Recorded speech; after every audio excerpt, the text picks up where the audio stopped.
Corona টেস্টেও নাকি বেনিয়ম, এই অভিযোগ অভিষেক বন্দ্যোপাধ্যায়ের বিরুদ্ধে। এবং তাতে সাক্ষ্য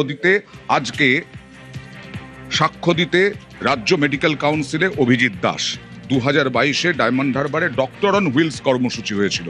অভিষেকের বিরুদ্ধে থানায় অভিযোগ দায়ের হলো।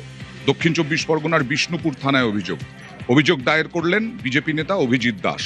53,000 কোভিড টেস্ট করানো নিয়ে রিপোর্ট তলব করে ন্যাশনাল মেডিকেল কমিশন। রাজ্য মেডিকেল কাউন্সিলের রিপোর্ট তলব করে কমিশন।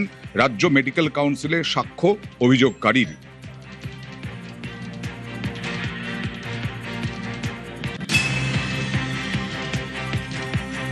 ওনারা আমাকে কিছু প্রশ্ন জিজ্ঞেস করেন, সেগুলো নোট করেন, আমি কিছু ডকুমেন্টস দিই এবং কোন কোন ডাক্তার ইনভলভমেন্ট ছিলেন।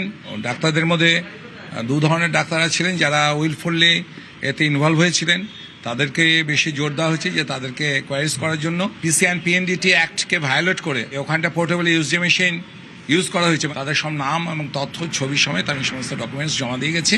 এবারে ইনভেস্টিগেশন করবেন। একই সঙ্গে আমি যে 70 দিন ধরে চলা একটা ইলিগাল ক্যাম্প, যেটা প্রশাসনের নাকের ডগায় চলছিল, তাহলে সেখানে স্বাস্থ্যমন্ত্রী মাননীয় মমতা ব্যানার্জি এবং প্রিন্সিপাল সেক্রেটারি স্বাস্থ্য বিভাগের নারায়ণ স্বরূপ নিগম দুজনের এই ঘটনার সঙ্গে কতটা সম্পর্কিত, এনারা কেন স্টেপ নেননি, তার জন্য তদন্তের আওতায় ওনাদের দুজনকেও যেন আনা হয়, এটাই আমি মেডিকেল কাউন্সিলকে অনুরোধ করেছি। উনি কিছু ডাক্তারদের নাম দিলেন, আমাদের কিছু ভিডিও ক্লিপিংস ফটোগ্রাফ দিলেন, যেগুলোর ভিত্তিতে আমরা ডেকে পাঠাবো। আমরা খুব শক্তভাবে আইনি প্রক্রিয়া চালু করছি এবং সেবাশ্রয়টা সম্পূর্ণ একটা বেআইনি ভাবে কাজ করেছে। এটা এই যে ইউএসজি মেশিন চালু করেছিল, এরা আলাদা পারমিশন লাগে, লাইসেন্স লাগে। প্রত্যেক জায়গায় বোর্ডে লিখতে হয় এখানে ভ্রূণের লিঙ্গ নির্ধারণ করা হয় না। প্রায় 9,500 ইউএসজি করা হয়েছে। তারা অন্যায়ভাবে করেছেন এবং that is the punishable offence.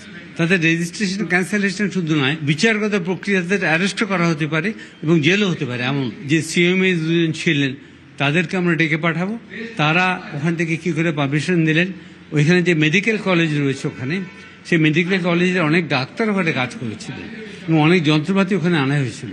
কার পারমিশনে এগুলো আনা হয়েছিল? এগুলো সম্পূর্ণ বেআইনি, পুরো জিনিসটা বেআইনি।